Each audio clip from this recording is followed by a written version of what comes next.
আসসালামু আলাইকুম। প্রিয় দর্শক, অন্যমঞ্চের আলাপচারিতায় আপনাদের সকলকে আমন্ত্রণ জানাচ্ছি। মব তৈরি করে চাঁদা আদায় বৈষম্য বিরোধীদের খুব সহজ স্বাভাবিক একটি গুণ।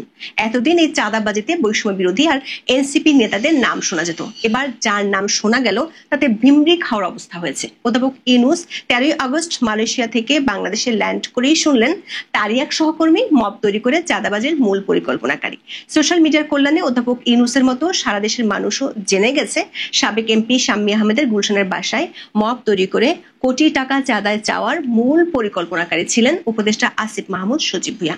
এমন বিস্ফোরক অভিযোগ তুলেছেন ওই চাঁদাবাজি ঘটনার সরাসরি জড়িত শিক্ষার্থী Jane Alam Apu. King's party NCP সহযোগী সংগঠন বাংলাদেশ গণতান্ত্রিক ছাত্র সংসদের যুগ্ম আহ্বায়ক অপু গ্রেপ্তার হন 1 আগস্ট।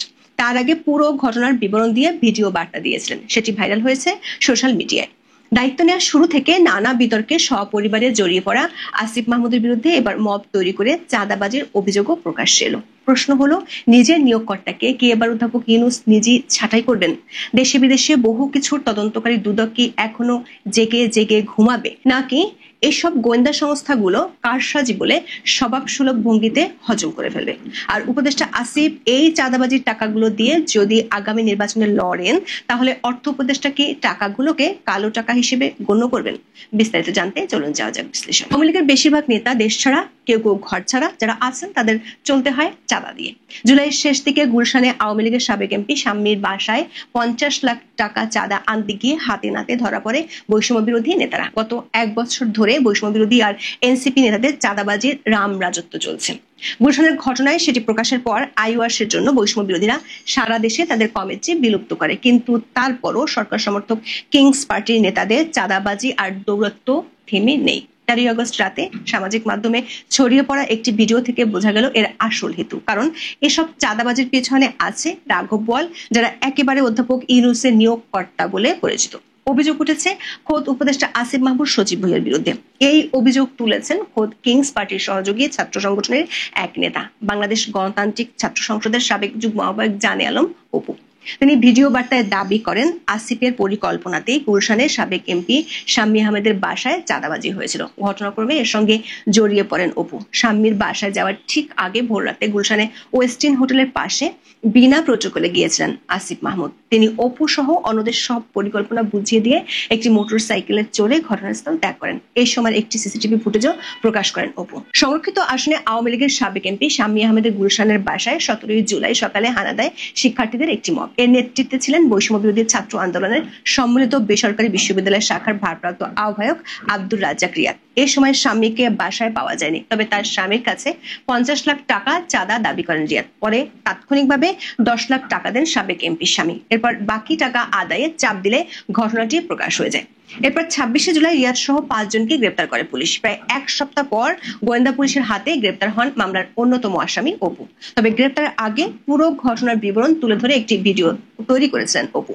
বন্ধুদের বলেছিলেন গ্রেপ্তার হওয়ার পর সেটি যেন অনলাইনে প্রকাশ করা হয়। অবশেষে 13 আগস্ট সোশ্যাল মিডিয়ায় ভাইরাল হয়েছে ভিডিওটি। অপু দাবি করেন 17 জুলাই শাম্মী আহমেদের বাসায় হানা দেওয়ার কিছু আগে অভিযান তদারক করতে গুলশানের সরকারি কোনো প্রোটোকল ছাড়াই হাজির হন উপদেষ্টা আসিফ মাহমুদ। এমনকি তিনি অপুর সঙ্গেও কথা বলেন। সবকিছু বুঝিয়ে দেওয়ার পর হেলমেট মাথায় একটি মোটর সাইকেলে চড়ে ঘটনাস্থল ত্যাগ করেন। এরপরে সাবেক এমপির বাসায় রিয়াদের নেতৃত্বে হানা দেয় একদল ছাত্রের মব। এই অভিযানের বিষয়টি স্থানীয় পুলিশকে জানানো হয়েছিল বলে দাবি করেছেন অপু। ভিডিওতে তিনি বলেন, সকালের অভিযানে বাসাটিতে তন্ন তন্ন করে তল্লাশি চালানো হয়। সে সময় স্বামীকে পাওয়া না গেলেও বিভিন্ন নমুনা থেকে বোঝা যাচ্ছিল তিনি সেখানে ছিলেন। অপুর সন্দেহ, চাঁদা নেওয়ার জন্যই পরিকল্পিতভাবে আগে থেকে কেউ অভিযানের তথ্য ফাঁস করেছিলেন। এজন্যই পালাতে সক্ষম হন স্বামী। বাসায় তল্লাশির পরে শুরু হয় আসল নাটক। পুলিশ ও শিক্ষার্থীদের চলে যেতে বলে রিয়াদ। এরপর অপুকে নিয়ে তিনি আবার স্বামীর বাসায় যান। সাবেক এমপির কাছে দাবি করেন 1 কোটি টাকা। ভিডিওতে অপু বলেন, এভাবে চাঁদা যাওয়ার ঘটনায় তিনি বিস্মিত হয়ে পড়েন, কিন্তু সাবেক এমপি স্বামীর সঙ্গে দর কষাকষি চালিয়ে যান রিয়াদ। এক পর্যায়ে 50 লাখ টাকায় সমঝোতা হয়। তাৎক্ষণিকভাবে দেওয়া হয় 10 লাখ টাকা। কথা ছিল 2 দিন পরে আরো 40 লাখ দেওয়া হবে। বাসা থেকে বেরিয়ে অপু চাঁদাবাজি নিয়ে ক্ষোভ জানালে রিয়াদ বলেন 1 কোটি টাকা আদায়ের নির্দেশটি দিয়েছেন চক্রের মূল নেতা উপদেষ্টা আসিফ মাহমুদ। 35 মিনিটের ভিডিওতে আসিফের আকস্মিক প্রতিপত্তি ও বিত্তবয়বের বেশ কিছু উদাহরণ তুলে ধরেন অপু। এমনকি ঢাকায় আসিফের পাশাপাশি হান্নান মাসুদের মতো শীর্ষ এনসিপি নেতারাও মবের মাধ্যমে চাঁদাবাজিতে নেতৃত্ব দিচ্ছেন বলেও দাবি করেন তিনি। প্রতিটি ঘটনার প্রমাণ রয়েছে দাবি করে চ্যালেঞ্জ ছুড়ে দেন অপু। টাকা নেওয়ার সময় সিসিটিভি ফুটেজ সম্পর্কে বলেন যে 2.5 মিনিটের ভিডিও ভাইরাল করে রাতারাতি ভিলেন বানানো হলো।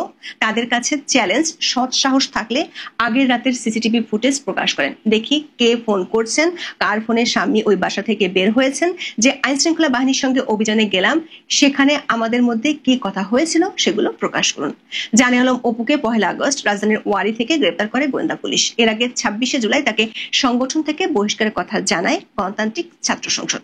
সে সময় ফেসবুকে এক পোস্টে অপু লেখেন, প্রথমত আমি গ্রেপ্তার হইনি, দ্বিতীয়ত আমি কোথাও চাঁদাবাজিও করি নাই, আজকের গুলশানের ঘটনায় আমি কোনোভাবেই জড়িত ছিলাম না। গুলশানের প্রকৃত ঘটনা সবার সামনে তুলে ধরার কথাও সে সময় জানিয়েছিলেন অপু। দর্শক, অপুর অভিযোগকে ফেলে দেওয়ার সুযোগ নেই। গত মার্চ থেকে প্রতি মাসে দেশের কোনো না কোনো জায়গায় এনসিপি থেকে পদত্যাগের খবর আসে। অভিযোগ দলীয় নেতাদের চাঁদাবাজি। আবার উপদেষ্টা আসিফ মাহমুদের বিরুদ্ধে এরই মধ্যে অভিযোগ আর কেলেঙ্কারি প্রমাণের পাহাড় জমেছে। প্রশ্ন হলো, একের পর এক গুরুতর অভিযোগ ওঠার পরেও কি করে বহাল তবিয়তে ক্ষমতার চেয়ারে আছেন উপদেষ্টা আসিফ মাহমুদ সচিব ভূঁইয়া। যুব ক্রীড়া উপদেষ্টা হিসেবে নিয়োগ হওয়ার পর 2024 সালের 11 আগস্ট সচিবালয়ের প্রথম অফিস করেন আসিফ মাহমুদ। চেয়ারে বসে বড় গলায় তিনি সাংবাদিকদের বলেছিলেন, পুরো দেশের সিস্টেম বদলে দিতে চান, দুর্নীতিকে শেষ করে দিবেন। এরপর 16 আগস্ট শ্রম ও কর্মসংস্থান মন্ত্রণালয়ের উপদেষ্টারও দায়িত্ব পান আসিফ মাহমুদ। ওই মন্ত্রণালয় তার হাতে ছিল 10 নভেম্বর পর্যন্ত। দায়িত্ব পুনর্বন্টনের পর 10 নভেম্বর তিনি হয়ে যান স্থানীয় সরকার, পল্লী উন্নয়ন ও সমবায় মন্ত্রণালয়ের উপদেষ্টা। একই সঙ্গে আছেন যুব ক্রীড়া উপদেষ্টার দায়িত্ব। ছাত্র থেকে রাতারাতি সরকার উপদেষ্টা বনে যাওয়া আসিফ মাহমুদের প্রভাব ও দূরত্ব বাড়তে সময় লাগেনি। কেবল তিনি নন, পরিবারের সদস্যদের বিরুদ্ধেও নিয়মিত বিরোধিতা আসছে গুরুতর অভিযোগ। তার বাবার দাপটে ত্রাসের রাজত্ব কায়েম হয়েছে কুমিল্লার মুরাদনগরে। ক্ষমতার চেয়ারে বসার প্রথম দিন দুর্নীতির সিস্টেম বদলে দেওয়ার ঘোষণা দেয়া আসিফের হেলিকপ্টারে চড়ে কম্বল বিতরণের বিলাস ব্যাপক সমালোচনার জন্ম দেয় 4 মাসের মধ্যে। গত বছরের 17 নভেম্বর প্রকল্প বাস্তবায়নের ক্ষেত্রে সব ধরনের দুর্নীতি ও স্বজনপ্রীতি বন্ধ করতে কর্মকর্তাদের নির্দেশ দেন স্থানীয় সরকার উপদেষ্টা। এর 5 মাস পরে খবর বের হয় কুমিল্লা এলজিডির ঠিকাদারি লাইসেন্স নিয়েছেন আসিফের বাবা বিল্লাল হোসেন। বিষয়টি নিয়ে আলোচনা সমালোচনার মুখে বাতিল করা হয় সেই লাইসেন্স। অন্যদিকে আসিফের পিএস মোয়াজ্জেম হোসেনের বিরুদ্ধেও দুর্নীতির মাধ্যমে প্রায় 400 কোটি টাকা আয়ের অভিযোগ ওঠে। মোয়াজ্জেমকে পরে অব্যাহতি দেওয়া হলেও তার বিরুদ্ধে তদন্ত চলছে দুদকে। তার বিদেশে যাওয়ার নিষেধাজ্ঞা এবং এনআইজি ব্যবহার বন্ধে নিষেধাজ্ঞাও দেওয়া হয়েছে। সম্প্রতি বাংলাভিশনের অনুসন্ধানে ক্ষমতার পট পরিবর্তনের 1.5 মাসের মধ্যে মুরাদনগরে আসিফের বাবার দৌরত্বের ভয়ঙ্কর একটি ঘটনা তুলে ধরা হয়। 2024 সালের 17 সেপ্টেম্বর স্থানীয় আকুবপুর ইয়াকুব আলী ভূঁইয়া পাবলিক উচ্চ বিদ্যালয়ের ভারপ্রাপ্ত প্রধান শিক্ষক শিখা রানীকে মবের মাধ্যমে অপসারণের নেতৃত্ব দেন আসিফের বাবা। শিখা রানীকে নির্যাতনের ঘটনা সে সময় ছড়িয়ে পড়েছিল সামাজিক যোগাযোগ মাধ্যমে। এরপর নিজেই প্রধান শিক্ষকের চেয়ার দখল করেন বিল্লাল হোসেন। দর্শক, গত বছরের 25 ডিসেম্বর দিনাজপুরে এক সমাবেশে আসিফ মাহমুদ সবাইকে আল্লাহর ওয়াস্তে দুর্নীতি, চাঁদাবাজি ও দখলদারিত্ব থেকে দূরে থাকার আহ্বান জানিয়েছিলেন। প্রশ্ন হলো, গুলশানের ঘটনা ফাঁস হওয়ার পর আসিফকে কিভাবে সামলাবেন অধ্যাপক ইউনূস? অন্তর্বর্তী সরকার প্রধান উপদেষ্টা কি তার নিয়োগকর্তাদের দুর্নীতি হ্রাস টানতে মনোযোগী হবেন, নাকি ডক্টর মোহাম্মদ ইউনূসকে প্রধান উপদেষ্টা করার ক্ষেত্রে গুরুত্বপূর্ণ ভূমিকা রাখার প্রতিদান হিসেবে সুদে আসলে দিয়ে যাবেন? এখন এ পর্যন্ত একটি ঘরোয়া আড্ডায় একজন বিশ্ববিখ্যাত আইনজীবী এবং আরেকটি বিশ্বখ্যাত সংবাদ সংস্থার সাবেক পলিটিক্যাল অ্যানালিস্ট, এ দুজনার সঙ্গে আমার আলাপ। আমাকে নিয়ে গেলেন সেখানে আর এক ব্যক্তি। কুশল বিনিময়ের পরই প্রথম জিজ্ঞেস করলেন যে হুইজ শেখ হাসিনা। আমি তো কিছুটা অপ্রস্তুত যে শেখ হাসিনাকে এটা কি ওনারা জানেন না। তাই আমি বললাম যে স্বাধীন সার্বভৌম একটা দেশ আছে, বাংলাদেশ নাম, এই বাংলাদেশের নাগরিক তিনি। দ্বিতীয় প্রশ্ন করলেন, what is her legal status, তার আইনগত স্ট্যাটাসটা কি? আমি বললাম তিনি বাংলাদেশের নির্বাচিত প্রধানমন্ত্রী। দ্বিতীয় প্রশ্ন হল, বাংলাদেশের নির্বাহী প্রধান তো এখন ইন্টারিম গভর্নমেন্টের প্রধান Nobel laureate doctor Mohammad Yunus. তো একটা দেশে কি 2জন নির্বাহী প্রধান থাকতে পারে কিনা? তাদের এই প্রশ্নের জবাবে আমি বললাম যে বাংলাদেশের লিগালি ইলেক্টেড যে প্রসেস, যেটা কনস্টিটিউশনের আওতায় হয়, সেই প্রসেসের মধ্য থেকে শেখ হাসিনা প্রধানমন্ত্রী নির্বাচিত হয়েছেন এবং বাংলাদেশের সংবিধানের 55 অনুচ্ছেদ থেকে 57 অনুচ্ছেদের বিষয়গুলি তাদেরকে আমি পড়ে শোনালাম। সেখানে কিভাবে সরকার গঠন হবে, সরকার প্রধান কে হবেন, সরকার প্রধানের পদ অর্থাৎ প্রধানমন্ত্রীর পদ কিভাবে শূন্য হয়, সে বিষয়গুলি তাদের ব্যাখ্যা করলাম। দ্বিতীয় কোশ্চেন ছিল আমাকে যে in that case under what legal status Nobel laureate doctor Mohammad Yunus is performing the function executive function of the government. আমার কাছে তাদের এই যে প্রশ্নটা ছিল যে তাহলে কোন আইনের আওতায়, কোন আইনের অধীনে নোবেল লরিয়েট ডক্টর ইউনুস বাংলাদেশের নির্বাহী কাজ চালাচ্ছেন। আমি বললাম এটা সম্পূর্ণরূপে আইনের পরিপন্থী। আমি দ্বিতীয়বার আবার বাংলাদেশের সংবিধানের প্রথম থেকে কয়েকটি গুরুত্বপূর্ণ অনুচ্ছেদ পড়ে শুনিয়ে বললাম যে supreme law of the land, that is the supreme law of Bangladesh is its constitution.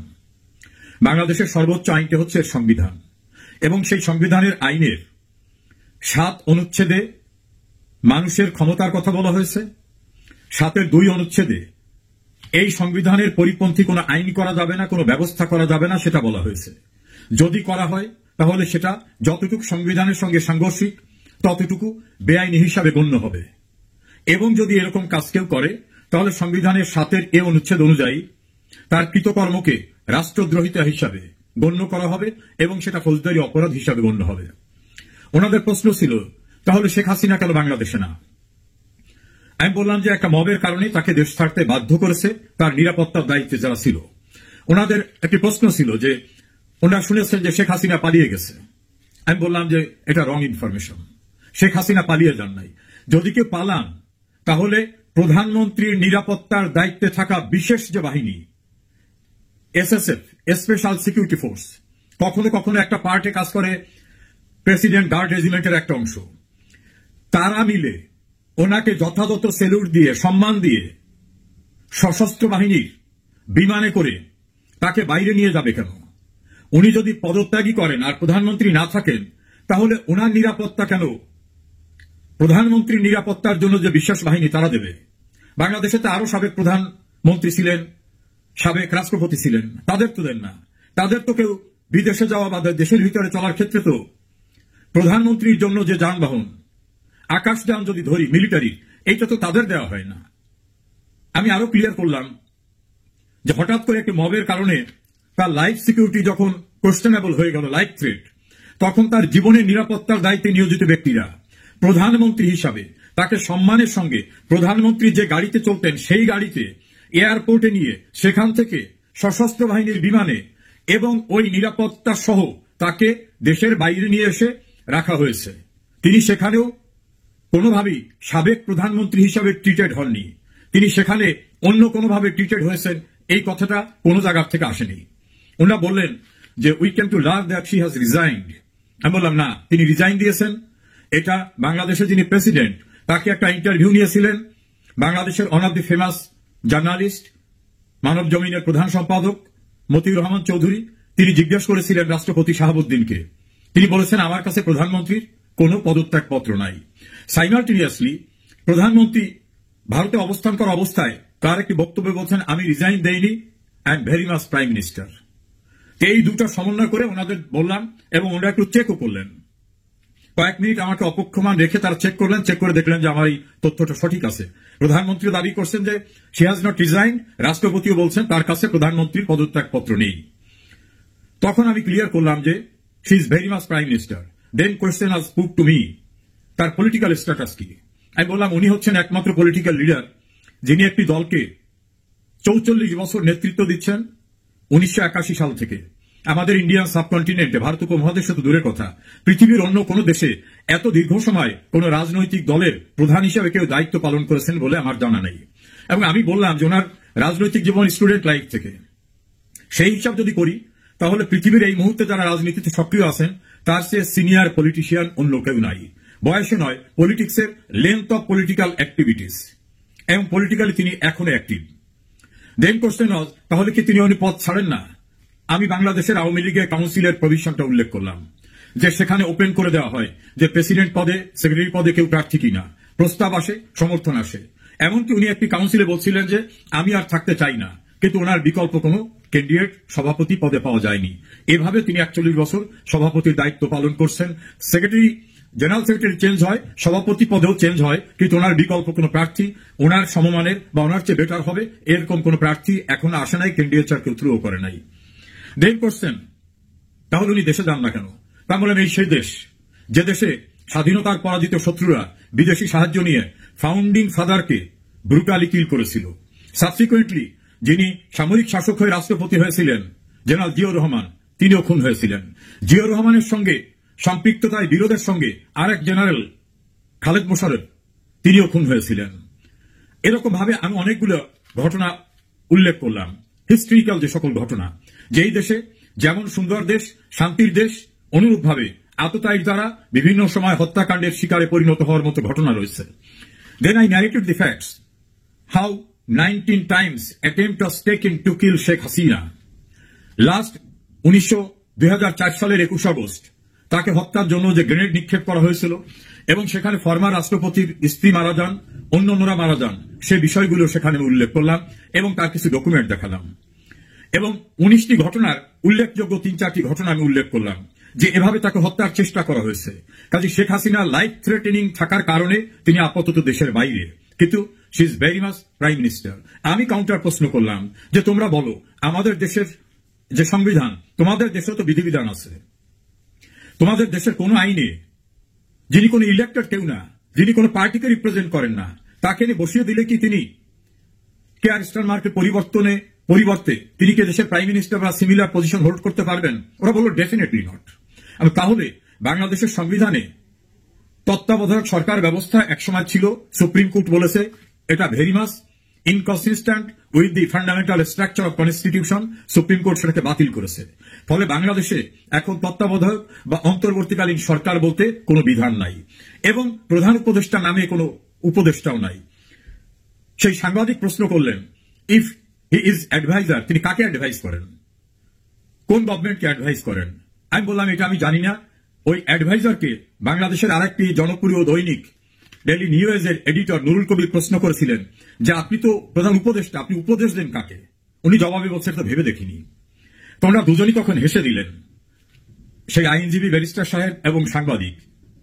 আমি আবার সেটা লিঙ্কটা বের করে শোনালাম ওনাদেরকে। তাহলে ওনারা বললেন গভর্নমেন্ট চলছে কিভাবে? আমি বললাম সম্পূর্ণরূপে ইলিগালি চলছে। এর কনসিকুয়েন্স কি? আমি কনসিকুয়েন্স ডেমোক্রেটিক কোন গভর্নমেন্ট আসলে সে সময় তারা ডিসাইড করবে, ও তারা যদি এটাকে বৈধতা দিয়ে দেয়, আমি বৈধতা দেওয়া যায় কতটুকু, which are not contradictory with the provisions of constitution. সংবিধানের সঙ্গে যেটা সাংঘর্ষিক সেটুকুকে বৈধতা দেওয়ার কোনো সুযোগ নেই। এই প্রসঙ্গে আমি বঙ্গবন্ধু হত্যাকাণ্ডের যে বৈধতা দেওয়া হয়েছিল, জিয়াউর রহমান ক্ষমতা আরোহণ করেছিলেন, চাকরিজীবী অবস্থায় তিনি প্রেসিডেন্ট হয়েছিলেন, সেটাকে বৈধতা দিয়ে পার্লামেন্টের নিরঙ্কুশ সংখ্যাগরিষ্ঠতা দিয়ে সংবিধানের যে সংশোধনী আনা হয়েছিল, ৫ম সংশোধনী, সেটা উল্লেখ করলাম। তার ফলাফল চূড়ান্ত হয় সুপ্রিম কোর্ট কি বলল সেটাকে বললাম এবং আমি সেই লিঙ্কটা দেখালাম। তখন তারা বললেন যে তাহলে ইউনুস কি বেসলেস, নো লিগাল বেসিস? আমি বলি ইউনুসের কোনো লিগাল বেসিস নাই। আর আমাদের যে সংবিধান, এই সংবিধানটা এখনো বলবৎ আছে। এই সংবিধানের বিকল্প কোন আইন তৈরি হয়নি। বিকল্প যদি আইন না থাকে তাহলে এটাই সর্বোচ্চ আইন এবং এই আইনের বাইরে গিয়ে অন্য কিছু ক্লেম করার কোনো সুযোগ নেই। তারা অবাক হয়ে আমার কথা শুনলেন এবং in support of my claim আমি তথ্যপাত্র তাদের কাছে দিলাম। চূড়ান্তভাবে আমি বললাম, তোমরা কি লিগালি এখন বুঝতে পেরেছো যে Sheikh Hasina is very much prime minister of the people's republic of Bangladesh.